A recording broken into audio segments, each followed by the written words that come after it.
Since Season 2 Plus has begun, farming prestige has certainly become a challenge for a lot of players. So in this video, I'll be helping you map out the best ways to earn prestige from so you can progress your policy trees further and get ahead of the competition.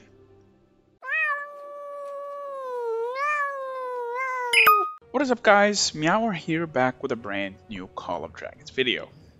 Before we get started, don't forget to drop a like, don't forget to subscribe, and let's dive in to the topic of prestige. So with the introduction of Season 2 Plus, gaining prestige has definitely changed and it's definitely become a much bigger challenge than it was before, but only for those who don't know how to abuse some game mechanics in order to get ahead and guarantee bigger prestige income.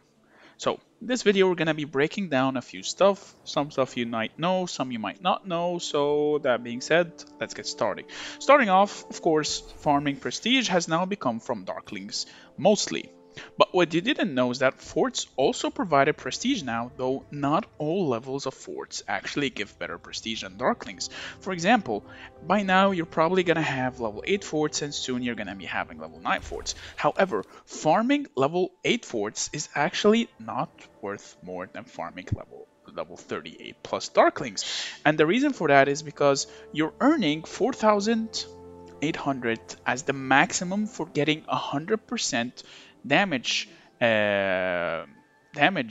percentage on the fort for spending 150 CP. But if you're farming a Darkling, you're gaining for 1,640 and times 3 that is the 150 CP cap, you're getting 4,120. So it's actually more worthwhile for now to earn prestige from farming Darklings, and the best way to farm Darklings is just to spawn camp them.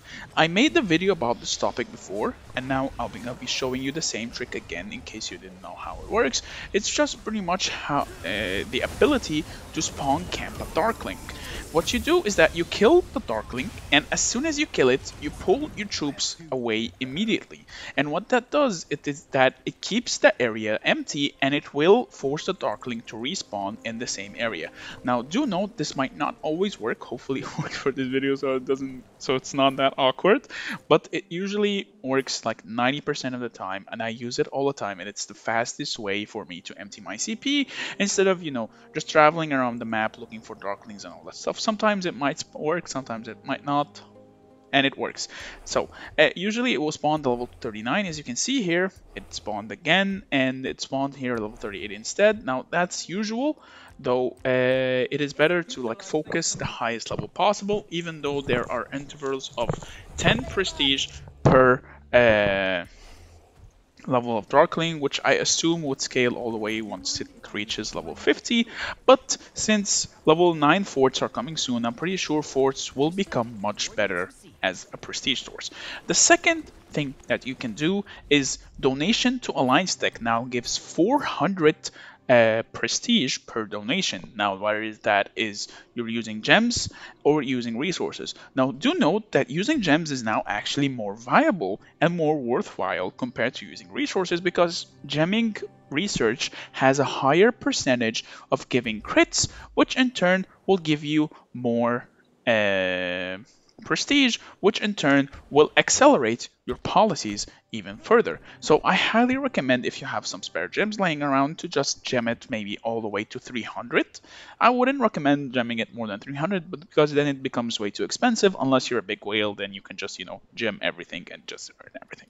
And the final and best way to earn prestige is going to be from the merit shop. Now the merit shop now gives you prestige. This is the lowest amount from the merit shop. Once it upgrades all the way after the auger stone, you're going to be getting even more from it. Let's see which auger stone gave the best one. Peaks and valleys should give you access to the premium merit store, which is the highest tier of merit store, and you're going to be getting the best value for merits possible. Now these are the three best ways so far to earn prestige. Also, if you ever feel lost, you can always check this area. Behemoth Acolytes also give prestige. They give like 600. If you don't know what Behemoth Acolytes are, they're like the guardians that drop the runes, once they spawn around any behemoth layer. Of course, the higher the tier of the behemoth, the better the acolytes rewards will be, and so on and so forth. So be sure to be there either at reset or at 12 UTC, because they only spawn twice a day and you only need to 5 march them 2 times in order to maximize the value. Other than that, honestly, just be active. Be sure to donate at the correct time so you're ahead of the competition, you earn as much merits as possible. And as well, I wouldn't really recommend going too overboard with the military expansions, especially military expansion 3 becomes too expensive. What I would rather recommend is that you start working on your healing policies as well, because you're gonna need it, especially with the changes that have occurred to elixir healing. Even though some of them have been backtracked, it's still worthwhile to invest more into elixir healing now, to start early, to get your hospital rolling, especially with merit trading and everything that's going on. You always want to stay in tip-top form and maximize everything that you do. On that note, thank you so much for watching. I hope you liked this video. If you did, please don't forget to drop a like. Don't forget to subscribe. Join the Discord. The link is in the description. I would love to see you all there, and I would love to interact with you all there. And I will see you in the next video. Meow meow.